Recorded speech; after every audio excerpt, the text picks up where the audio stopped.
Obviously he has so many continents. He's one of the best basketball players in the world ever. So, he just told me, be you. I remember seeing like an iconic line where he said, don't fit in. Don't fit in. LeBron James just spoke on Luka Doncic in a way nobody expected. After the Bronny controversy lit a fire online, this quiet moment suddenly feels loaded. What Luka reveals here isn't trash talk or praise. It sounds like a message, and fans think it explains everything that's coming next. The trade that broke the NBA. Let's rewind to the night of February 1st, 2025. Most of the basketball world was asleep. Nobody saw it coming. Nobody had a single clue. And then, out of nowhere, like a bolt of lightning in the middle of a clear sky, the Dallas Mavericks executed one of the most shocking trades in the entire history of the National Basketball Association, sending Luka Doncic, Maxi Kleber, and Markieff Morris to the Los Angeles Lakers in a massive 3-team deal that also involved the Utah Jazz. Going back to Dallas, where Anthony Davis, Max Christie, and a 2029 first-round pick. The Jazz picked up Jalen Hood-Schifino and a couple of second-round selections. And just like that, the basketball landscape was completely and totally transformed overnight. Now think about this for a second. Luka Doncic was 25 years old at the time of this trade. 25. He was a perennial MVP candidate. He had just led the Dallas Mavericks all the way to the NBA Finals the previous season. This was a guy that every single front office in the league considered untouchable. You do not trade a player like that. You just don't. And yet, reports indicate that Mavericks GM Nico Harrison negotiated this deal secretly with Lakers executive Rob Pelinka, without ever shopping Doncic to any other team in the league. No bidding war, no leverage, nothing. Just a late-night phone call and a handshake that would go down as one of the most controversial decisions in modern sports history. The reasoning from Dallas? They said it was about conditioning. They said it was about defense. They cited concerns over Doncic's weight, which had reportedly ballooned to around 270 pounds, his recurring calf injuries, and his reluctance to follow team training programs. Nico Harrison went on record emphasizing that defense wins championships and positioned Anthony Davis as the superior two-way player who could anchor their future alongside Kyrie Irving. But here's the thing that everybody and their mother was saying at the time. Critics, analysts, fans, even other NBA players, they all said these reasons sounded like excuses made after the fact. Because when you have a 25-year-old generational offensive talent, you do not trade him for a 31-year-old big man with his own lengthy injury history. The math simply does not add up. And the reactions? Oh, the reactions were something else entirely. NBA players across the league described the trade as blasphemy, the dumbest idea ever, and the worst decision in modern history. Stars like Anthony Edwards and multiple Knicks players were publicly expressing their disbelief. Anonymous player polls showed widespread confusion over why Dallas would move a 25-year-old superstar for what they got in return. Mavericks fans organized protests at the American Airlines Center, chanting "Fire Nico," while some were reportedly ejected for holding anti-Harrison signs. There were even reports of death threats directed at Harrison, which is obviously way too far, regardless of how bad a trade might be. Luka himself was completely blindsided. He learned about the trade through social media, which is one of the most disrespectful ways you can find out that you have been shipped out of town. He later described the post-trade criticism coming from Dallas as painful, but refused to retaliate publicly. He reportedly has not spoken to Nico Harrison since the trade went through, and sources suggest he carries resentment over losing potential endorsement money and contract extensions that were tied to his time in Dallas, money that could have been worth over $100 million. LeBron James was reportedly blindsided by the trade and had no prior knowledge or involvement in putting it together. Sources from ESPN and multiple insiders described LeBron as stunned and in disbelief for days afterward. Neither he nor Anthony Davis was consulted beforehand. LeBron himself later admitted that in his 22-year career, he had never experienced anything quite like this transaction. Obviously he has so many continents. He's one of the best basketball players in the world ever. So,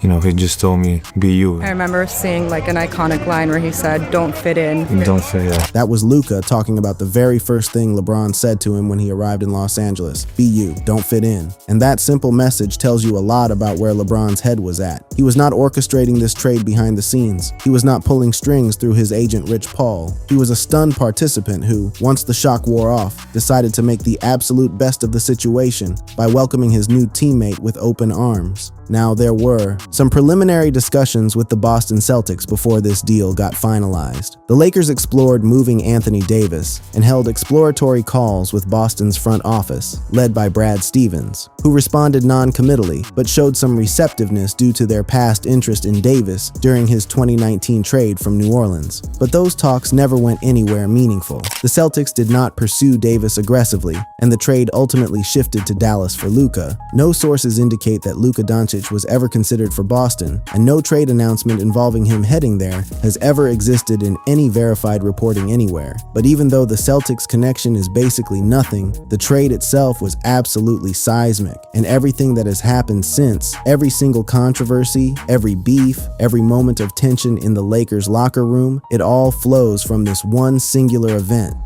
Luka meets the Lakers, and the cracks start to show.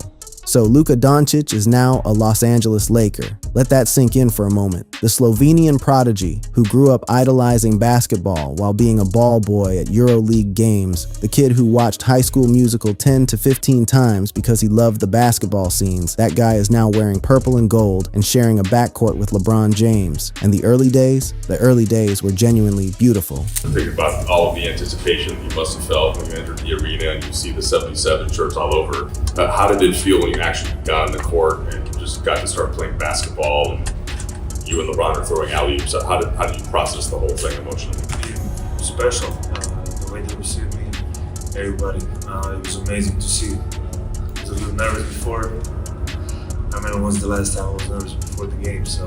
Luka described his first game in a Lakers uniform as one of the most surreal experiences of his entire life. The organization had placed his number 77 jerseys on every single seat in the arena. The crowd gave him a standing ovation that shook the building, and LeBron, in a move that showed incredible class and generosity, texted Luka that very morning and told him he could be introduced last during player introductions, a spot that traditionally belongs to the biggest star on the team. Yeah, he texted me in the morning, he said, whatever you want. And I said, it's for him to text me that, it's just amazing. So it shows what kind of person he is. And, he let me have my moment, so I really appreciate it. So he said, it's your choice, or and when you say whatever you want, what do you Yeah, he said, whatever you want. He texted me, whatever you want. And so what did you text back? I mean, today, if he can let me be this one, but from now on, he'll be the last. That right there is what genuine respect between two superstars looks like. LeBron was willing to step aside and let Luka have his moment. Luka, in turn, was humble enough to say he only wanted it for that one night. And when they actually got on the court together and started playing basketball, the chemistry was immediately apparent. I mean, it's great. You see, I've never played with a guy like this. And, just being traded to here, to LA, it was different, but just to play with guys like him, like it's unbelievable. Like I can learn so many stuff, first of all off the court, all the things he does just to be ready for the game. And obviously on the court, everybody knows what kind of player he is. Luka was in awe of LeBron's work ethic. He talked about showing up to the arena and discovering that LeBron had already been there for hours, had already finished a full workout before Luka even walked through the doors and on. The court, Steve Nash pointed out just how similar these two players really are. Both of them are basketball computers who read the game at a level almost nobody else can match. Both of them can bully smaller defenders and abuse bigger ones. Both of them make passes that only a handful of players in the entire history of the sport have ever been capable of making. Yeah, it's a great point. One of the, you guys are both incredible passers. One of the things about your passing game that I always really admire is the late pass. Like, did you do that as a kid, or is that something you developed as you got older? But it's like, it's almost over, and then you go like almost 180 behind you to someone for three. Like, where did that come from? Like, is that something that you always did or developed in time? I think it developed during time. I don't think I did that as a kid. Yeah. Everything seemed perfect. Two all-time greats figuring it out together, building something special. And 1 year into this partnership, the Lakers are sitting 10 games over 500, with Doncic averaging approximately 28 points and 8 assists per game. By most measurements, this has been a successful pairing. But underneath that success, underneath the highlights and the alley-oops and the winning record, there have been cracks forming. And those cracks have everything to do with a young man named Bronny James. See, LeBron and Bronny James made history together as the first father-son duo to ever ever play in the NBA at the same time. They first shared the court in a preseason game on October 8, 2024, and then in the regular season opener on October 22nd against the Minnesota Timberwolves. It was a dream come true for LeBron, who had spoken about wanting to play alongside his son for years, but the reality of Bronny's NBA career has been difficult. His rookie season saw him appear in just 27 games, averaging 2.3 points, 0.7 rebounds, and 0.8 assists in 6.7 minutes per game, while shooting just 31.3% from the field. In his second season, those numbers have barely budged, hovering around 1.9 to 2.0 points per game in roughly 6 to 7 minutes of action. And this is where the tension starts to boil over, because Luka Doncic is a player who demands excellence from the people around him. He plays at such an incredibly high level that when he creates an open look for a teammate, he fully expects that teammate to take the shot. And during a November 2025 game against the Milwaukee Bucks, with LeBron sitting out of the lineup, Luka's frustration with Bronny became impossible to ignore. Here is what happened. Bronny was in the starting lineup that night. Luka drove into the paint, drew a double team, and kicked the ball out to Bronny, who was standing wide open in the corner. This was a clean look, an NBA three-pointer with nobody within 5 feet of him. And Bronny did not shoot it. He hesitated, drove baseline, and passed the ball to someone else. Luka threw his arms up in the air in visible exasperation. Then, on the very next possession, the exact same thing happened. Luka created another wide-open look for Bronny, and once again, Bronny passed the ball instead of shooting. Head coach JJ Redick was caught on camera yelling, "Bronny, you gotta shoot the fucking ball," which tells you everything you need to know about how the entire coaching staff felt about Bronny's hesitation in that moment. Luka's in pretty deep, kicked it into the corner. Bronny getting the start tonight. Has seen plenty of action. Now, was this disrespect from Luka toward Bronny, or was it simply a superstar basketball player being frustrated that a teammate would not pull the trigger on a wide open shot? Most reasonable people would say it was the latter. This is what happens on basketball courts at every level around the world. When you create an open look and your teammate passes it up, you react. That is normal. But because we are talking about LeBron's son, and because we are talking about Luka Doncic, who just arrived as the new face of the franchise, every single one of these moments gets magnified 1,000 times over. The real beef, the press conference, snub, and what happens next. The Bucks game incident was far from the only moment that raised eyebrows this season, because a few months later, something happened off the court that made things even more complicated. And this time, it was LeBron and Bronny who were at the center of the controversy, not Luka. In August 2025, the Lakers held a press conference to announce Luka Doncic's brand new 3-year, $165 million contract extension. This was a massive deal. This was the organization officially telling the world that Luka Doncic is the future of the Los Angeles Lakers. And almost every single player on the roster showed up to support their teammate. Almost every single player. LeBron James and Bronny James were two of the only Lakers not in attendance. LeBron was reportedly on vacation, golfing at the time of the press conference. He congratulated Doncic via video call, which is nice and all, but it is not the same as physically being there. And the criticism came fast and hard. Sports analyst Dan Patrick went on his show and specifically called out Bronny James, emphasizing that as the lowest player on the roster,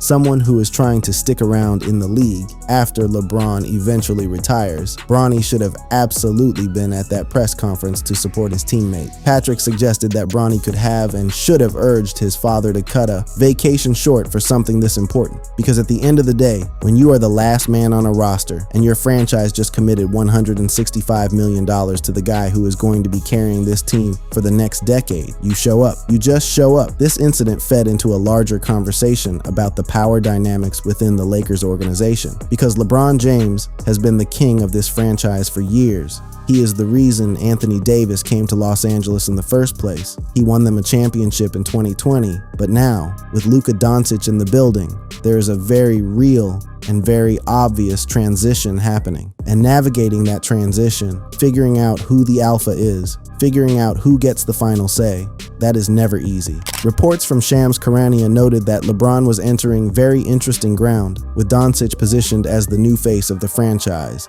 and that navigating this dynamic was going to require careful attention from all parties involved. LeBron has handled it publicly with grace for the most part. He has said all the right things about empowering Luka and letting him be the man. But there have been moments that make you wonder. There was that quote where LeBron said something along the lines of, "It is Luka's team when I give it to him," which is one of those statements that sounds supportive on the surface, but carries a very different undertone if you read between the lines. There were also reports of LeBron's off-season behavior sending mixed signals, including workouts at old facilities and vague comments about European leagues, which some interpreted as a reluctance to fully cede the spotlight. And then there was the Stephen A. Smith situation. Now this one did not directly involve Luka, but it absolutely connects to the broader tension surrounding Bronny's place on this team. In March 2025, LeBron James physically confronted ESPN analyst Stephen A. Smith courtside after a Lakers game over comments Smith had made about Bronny's NBA readiness. Smith had been criticizing Bronny's path to the league, suggesting he needed more G League time